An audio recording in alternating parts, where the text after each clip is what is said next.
There are many games that hold a special place in my heart. Games like the Pikmin series with its fun gameplay and replayability, Hotline Miami with its over-top action and story, and Super Mario Galaxy with its breathtaking worlds, visuals, and music, just to name a few. Watch those videos of those. But out of my favorite games, A Hat in Time is probably one of my more recent ones. I could talk for hours on how much I love the characters, music, art style, etc., but for today, I want to talk about one of the most important parts of any 3D platform, the levels, or in this game's case, acts. There are several levels to go through, each with their own unique challenges, dialogue, and flavor to them. Some linear, some open to explore, and some that are more platforming challenges. A couple things to keep in mind is that these will be ranked on how much fun they are to play. The level design, music, and humor are also factors when applicable. I'll only include at most 3 acts from a singular chapter, and no Death Wish levels, as they're just previous challenges, only harder. Nor will I include any custom levels, mainly since they're not part of the base game or DLC. Maybe in the future I'll make a video on them. And like always, my opinion is opinion. My opinion is not fact. So let me know what your favorite Hat in Time acts are down below. But anyways, I'm rambling on. Let's move on to number 10.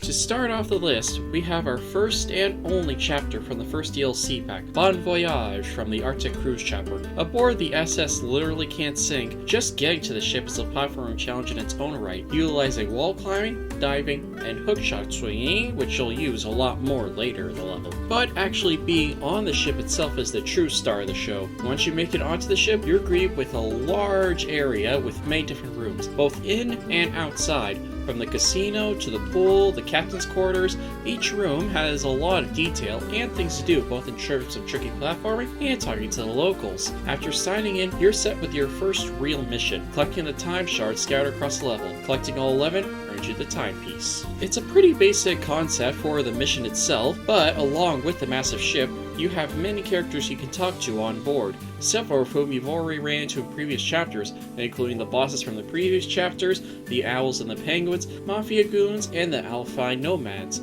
Along with old faces, you also have a new cast of both seals and the captain. The captain himself is a gruff, serious walrus with a tragic backstory to boot. While other levels do have you interacting with him more, Bon Voyage seems like the perfect introduction to him, and he does have some fun moments here and there. As for the seals, well, do you like characters that are equal parts clumsy and adorable? Well, if you're not, too bad. The seals are everywhere, and every scene and conversation with them is a treat to behold all on its own. Looking for something that looks like this? I hurt myself. We forgot to secure the tables. So overall, the characters are great, the ship is a great idea for a level, and the platforming is challenging but fun.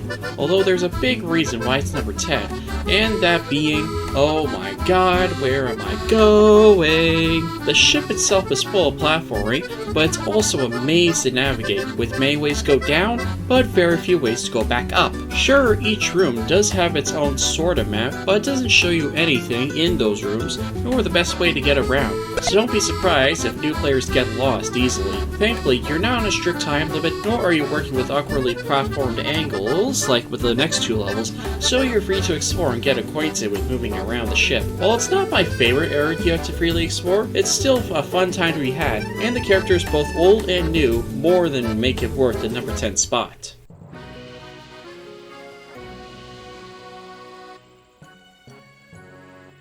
Now, first impressions, especially in a 3D platformer, mean a lot, and set the setting for what's to come in the game. For most 3D platformers like Super Mario 64 or Spyro, a good way to start is a large open playground to play in. So for number 9, we go from one of the latest acts in the game to the very first. Welcome to Mafia Town. Mafia Town's more or less set up like a small hub than anything else. While you are encouraged to follow Mustache going around, there's nothing stopping you from interacting with the locals, playing around with the environment, or going off the beaten path. It's also here where you meet the most common and talked about characters in the whole game. Previously mentioned Mustache Girl and the Mafia. Mustache Girl, while you don't know much about her at first, she seems nice enough as she helps you find your first timepiece. Mafia, on the other hand, just talk to one of them, shows what they are, and we love them for it. Today I punch Beryl dressed as old lady. It makes people scared of Mafia. All roads lead to Mafia. Not good. Big immigration problems. Family beg for Mafia not to take everything. Mafia say it is joke, Mafia funny. But real joke is Mafia take everything anyway. Tell son, you punch people when big and strong. But Mafia know son never become big and strong. Mafia heart is broken. From their funny lines to the random old people they beat up, you can even hear some of their origin story here as well. But let's talk about what you're actually here for. After following Mustache Girl around and climbing on top of the cranes and buildings, she directs you to your first piece. And after some teasing and hurrying your hand trying to punch, you get your sweet vengeance with Umbrella Justice. While that is really good, I'd say the real reason why this is number 9 is because of the town itself. It's lively, colorful, full of things to discover, and overall is amazing to explore. Granted, you can explore this level in other areas too, but for your first go around, it offers a lot to new players and helps ease players into the game's mechanics such as vaults, hat making, badges, etc. Plus there is a lot of fun little secrets to find, from the cannon that can take you all the way across the map, to the pawns you can get from freeing the old people, or even getting one of the earliest hats or some of the badges early on. A little fun fact, at some point in development there was going to be a free roam portion of Mafia Town, but was cut from the final game. But regardless of that, this is still incredibly fun to go through, both as a new player and as an experienced one. But it's the wide open space and the freedom to pretty much do whatever you want in a relative area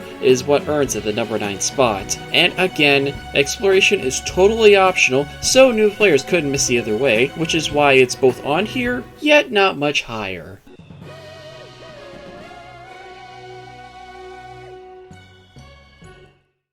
You know what they say, horror is subjective. What might be terrifying to one player might not be to another. While that is the case, I'm certain most players of a QT platformer with colorful visuals, even with darker tones and palette settings, won't make you poop your pants. And then there's Queen Vanessa, who decides to torment those who thought otherwise. Being one of the Snatcher's contracts, you're tasked with exploring past the ice and disappearing blocks and making your way to the Queen's Manor's cellar, the true entry point. So first things first, exploring this dark and dank cellar, you're almost immediately told that you can't use your house, although the Dweller mask is perfectly fine. All the while this eerie music plays in the background. And then the shock. And then the scramble to get up. And then the, oh god, run, run, run, run! Not only does she have this anxiety-inducing music when you're spotted, she's very quick to catch you, and she's one of 2 enemies that can insta-kill you if you're caught.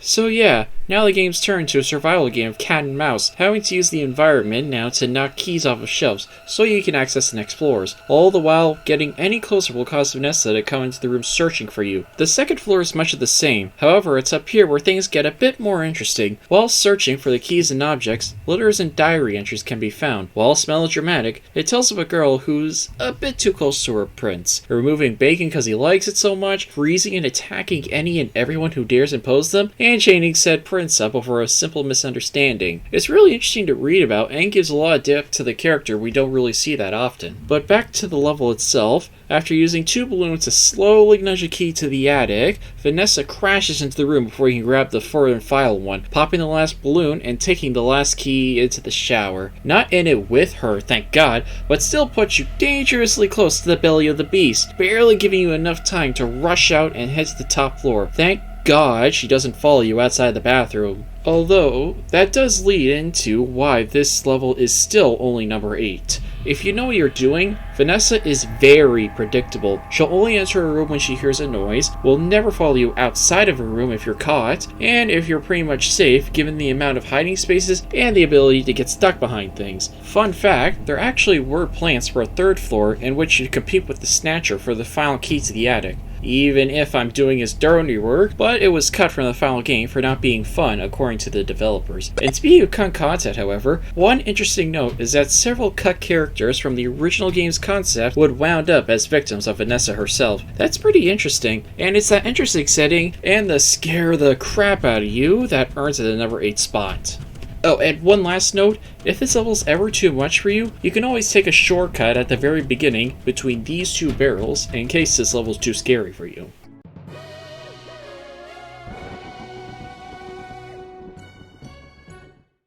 Now, when making this list, one of the more difficult things to decide was the free roam levels. Do they count as their own acts? Do the hookshot rides and the small platform challenges getting their count? Well, in the end, I went with each of the major areas containing a timepiece count as its own singular act. With that, we moved to my favorite Alpine Skyline act, the Twilight Bell. The Twilight Bell is a strange level to say the least. It starts off relatively normal enough with basic platforming and use of the Dweller Mask foreshadowing what you'll be doing inside, but once you reach the bell itself and give it a good ring, it starts getting weird. The world around you changes dramatically, with clear open skylines turning into a starry void, the cliffsides and wooden bridges turning into white buildings and bridges, and whereas it had some Dweller Mask blocks, the level is filled to the brim with them, both green and purple ones which cancel each other out, and red ones which erase both of them, regardless if a mask is activated. As this is a pretty straightforward level, with no characters or music to write home about, the platforming is key here, so I'll go each of the 4 sections in order. There's one at the start with basic platforming and introduce you to the red dwellers, the second where you need to go 2 separate ways for both a key and a horn to unlock the end of the level. The third section has you messing around with opening and closing gates and passageways to both find a key and the door to the final area. Said final area is a Dweller Mask platforming challenge before reaching the final zipline and stairway to the timepiece. I know I mentioned this briefly, but there is truly nothing quite like this in the game. The red dwellers, the opening and closing gates, heck, there's nothing quite like this environment in both the final game or in the beta. It's a true test of platforming, like a more advanced Time Rift. I wouldn't say I have any gripes with this level, but I will say it's truly a once and only experience, and I guess I like the other levels more, mainly due to creative platforming and the game's characters, music, etc. Not much to say else. Unworldly, yet pleasantly creative, much like a dream, gone in a flash.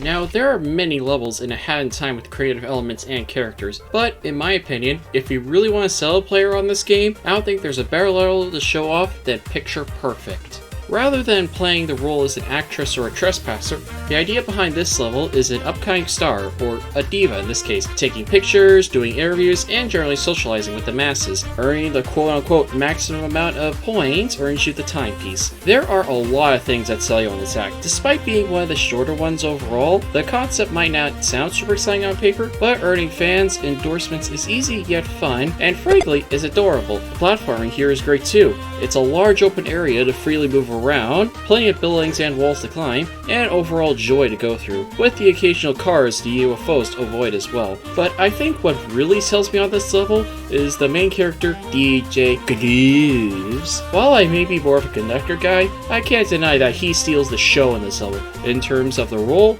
and of the comedy. He has many funny lines to listen to, and is an overall joy to have around. And also, the music is probably one of my favorite tracks in the whole game, to be honest. It's upbeat, energetic, and overall fun to listen to. And finally, the thing that really sells me on this level is its humor. It's probably one of the funniest acts in the whole game, from DJ Grooves reacting to over situations, from the obvious props, breaking and playing it off as cool, messing with the program and just trying to play along, or straight up swearing on live TV. So overall, if I had to sum up this entire game with one act, it would probably be this one.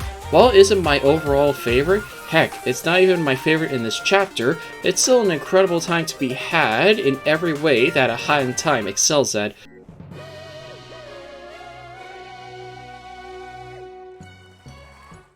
So now that we see that DJ Grooves makes his movies through endorsements and exposure, you might be wondering how his competition makes his movies. Well, setting a legit bomb on a train with the cameras rolling isn't how I do it personally, but hey, it works. Enter Train Rush. With just a pull of a lever, you're thrust into the action, the second movie the conductor is directing. Simple as it gets, make your way through the obstacle course of a train before the bomb goes off. This level is a pure test of platforming and puts a lot of focus on quick movement and leaping around, from hopping over sludge and spraying lava, to activating buttons and doors, and most importantly, doing it all quickly, all whilst avoiding cannonballs and buzzsaws and living between push cars when parts of the train are destroyed. Plus, there's also using your new hookshot pads to swing across the level. After the subcon well you get the badge in, this level takes full advantage over the new swaying mechanic the game introduced, leaving from train car to train car to hot air balloons or outside into one of the cars. It's a lot of fun to be swinging around and is a necessity for this level. And oh yeah, just to remind you, you're on a time limit, roughly 2.5 minutes, which is shown in the corner, and it'll remind you on how little time you have.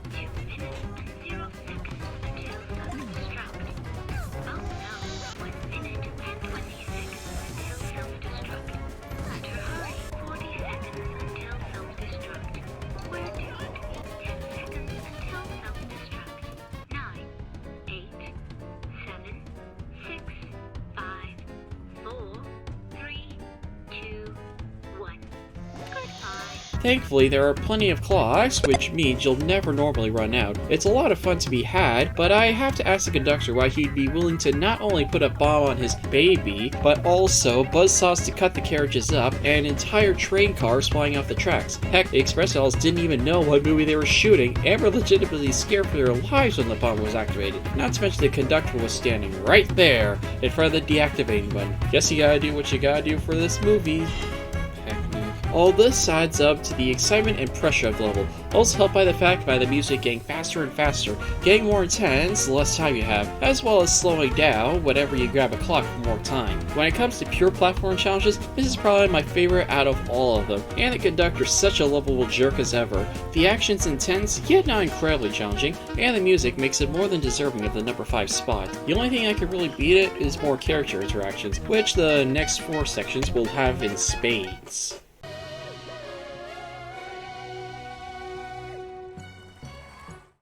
If you've played A Hat in Time, or maybe just had a good look at the game's logo, I'm pretty sure there's one particular character waiting me to talk about, the Snatcher. He's a great character overall, and a joy to listen to, but there's one particular section which not only brings out the best in him, but probably one of the best fights in the entire game. Your contract has expired. The Snatcher has essentially been dangling your freedom over your head this entire chapter, so when you get to reach your final timepiece, the eventual betrayal takes place, and this time, he's being smart about this, not only taking away your hat so you can't abuse things like the Spirit Hat or the Ice Invincibility, but also choosing not to turn blue, aka you can't hit him, although he could certainly hit you from groups of minions circling around him to the colorful awe-inspiring beams to the ground, or making a group of shadow clones just to mock you, or sending 1 to 1,000 blue beakers your way. This does lead to his downfall, as at least one of them doesn't break, and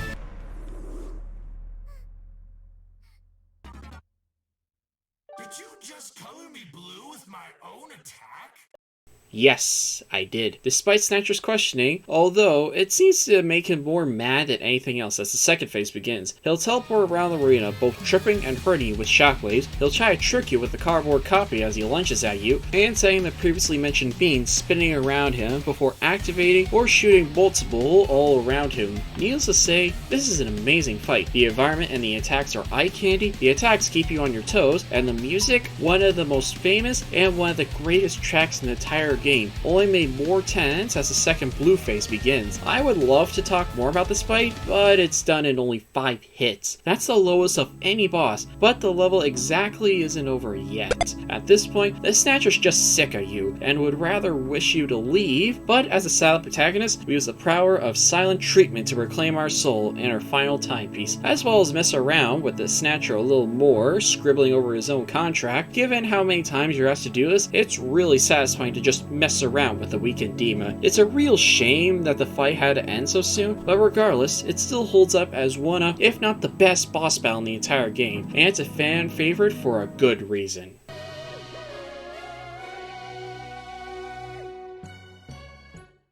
Mustache Hero is strange to say the least. To be fair, I'd be pretty pissed too if the Mafia took over my home and started beating up the local elderly, but a few encounters with her shows that she's a bit more extreme, jarring the Mafia boss, being an overall jerk, and stealing all your hard-earned timepieces to make herself judge, jury, and executioner. Now, putting the finale at number 3 is weird for me, mainly because I personally like the Snatchers fight more, but the level itself and the character moments are in a higher spot of the list. Composed of nearly every NPC in the game, it seems to take a page out of Revelation as each character is judged for their actions. Just getting here is an incredible challenge, probably some of the hardest platforming in the base game, using all manner of tricky platforms, enemies, obstacles, and the many hats you used on your adventures, as well as new mechanics such as the cannonballs and the fire geysers sprinkled all throughout. It is a lot of fun to traverse, but I know what you're here for, the mustache.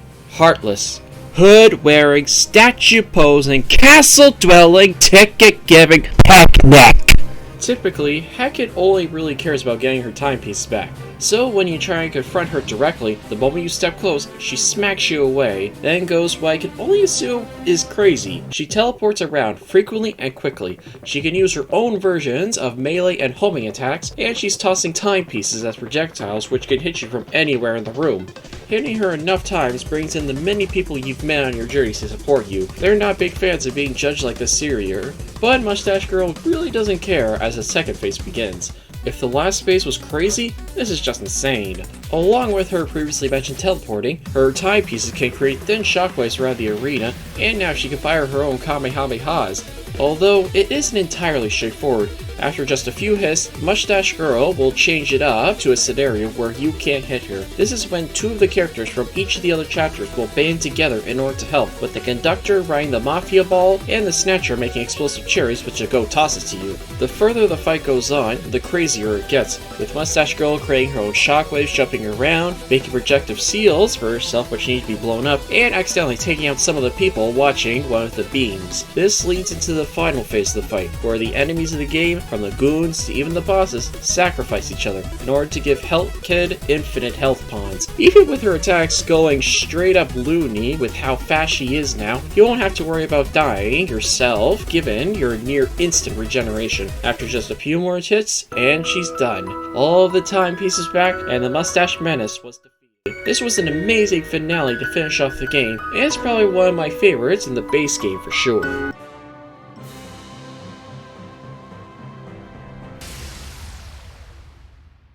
You ever wonder why this game, based on classic 3D platforms for kids, is rated T for teen? Well, it's all thanks to one particular chapter.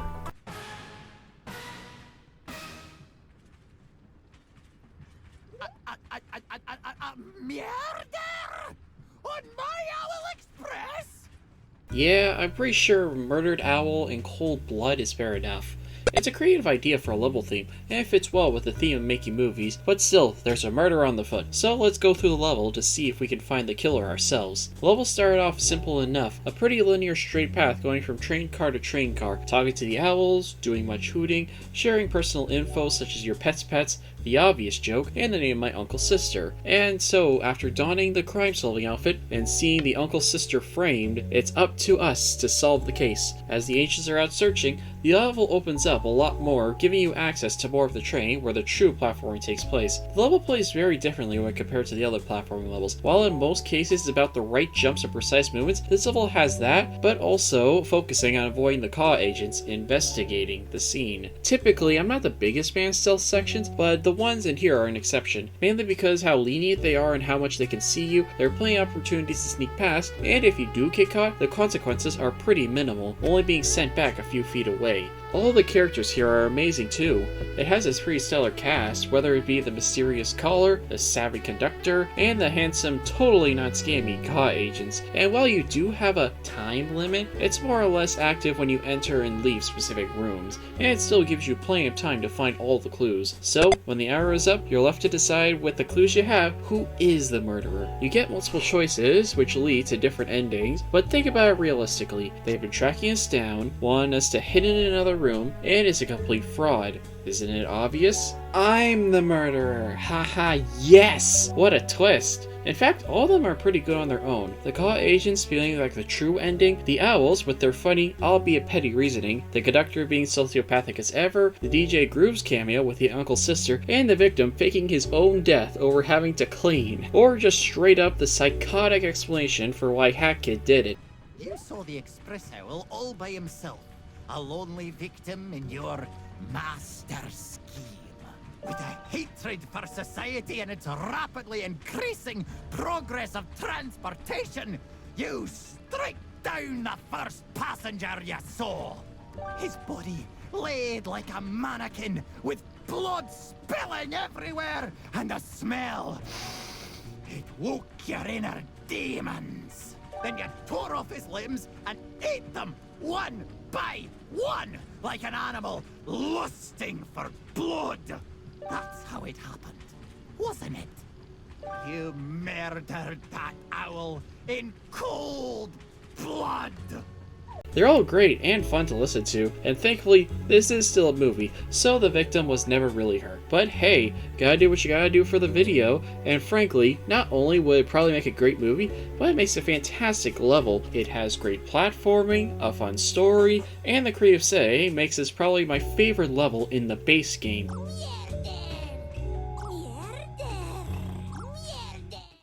How funny that we started off on DLC, and now we're ending on DLC. Although only one's able to not only earn the number 10 spot, but number 1, Rush Hour. So, just a little setup for those who don't know. As the timepieces land in the metro, the Empress and their goons has you doing the dirty work and collecting them for herself. And no, I don't want your dirty money, thank you. And so, at the moment the Empress stays away from the vault, you steal them back, only for her to show up right away. Now with $1 million bounty on her head, you're left running wildly through the now obstacle course of a map. Rather than finding the Empress directly, it's a literal game of cat and mouse, with her goons leaping after you whilst avoiding trains, dodging obstacles, and making her way through nearly every area the Metro has to offer. And then there's the Empress herself, who decides to take matters in her own hands occasionally with a homing rocket launcher. Although I don't know why she needs that when she can insta-kill you with one swipe, but alright. But it works in your favor, as aside from that, said rockets can destroy the barriers keeping areas of the map closed, and her dialogue is anything to note, she's out for blood. $1 million to the cat that brings me our little feast. I need to replace all of you. Where are you going? The bounty is $2 million. Bring me that little brat.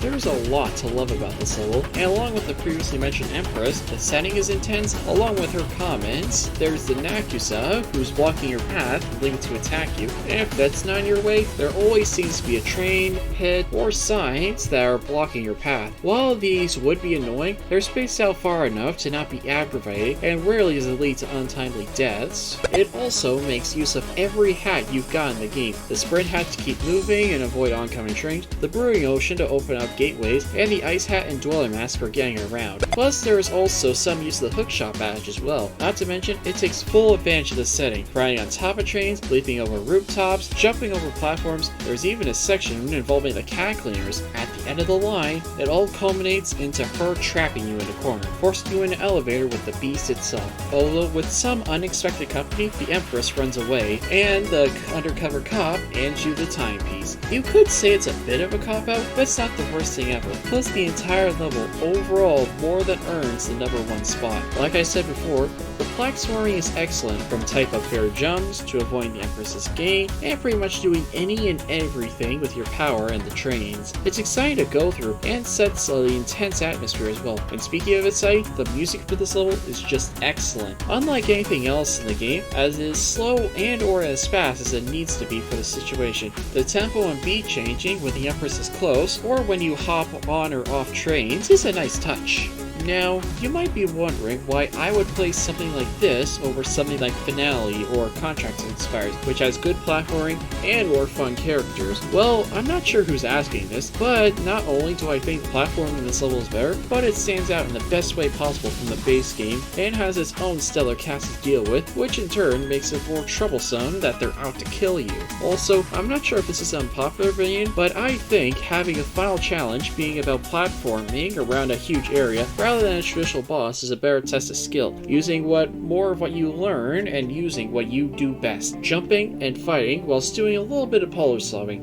It's a bit more interesting than dodging attacks before giving an opening. Not that there's anything bad with that, the Finale and the Snatcher are high as they are for good reason, but in the end, not only do I think Rush Hour is the perfect way to close the second DLC, but to close the game as a whole. The setting is great, the platforming is intense yet fun, the music, visuals, pressure, characters, it's all put into the perfect amount. While other levels do have great moments, Rush Hour is the pinnacle of a Hat in Time's gameplay and design. Hey everybody, I hope you enjoyed the video. Don't go away just yet, because I have an honorable mention in the form of Dead Bird Studios, the first act of Chapter 2 where you meet the conductor and DJ Goose for the first time. It's a great introduction to them, and it's an alright stealth mission, and I find all the finds from sneaking around and breaking stuff is pretty funny, and there's always humor to be had in altering your profile pic, but I like all the other Chapter 2 levels more, so I didn't include this one. I'd probably say this is my number 11 pick for sure.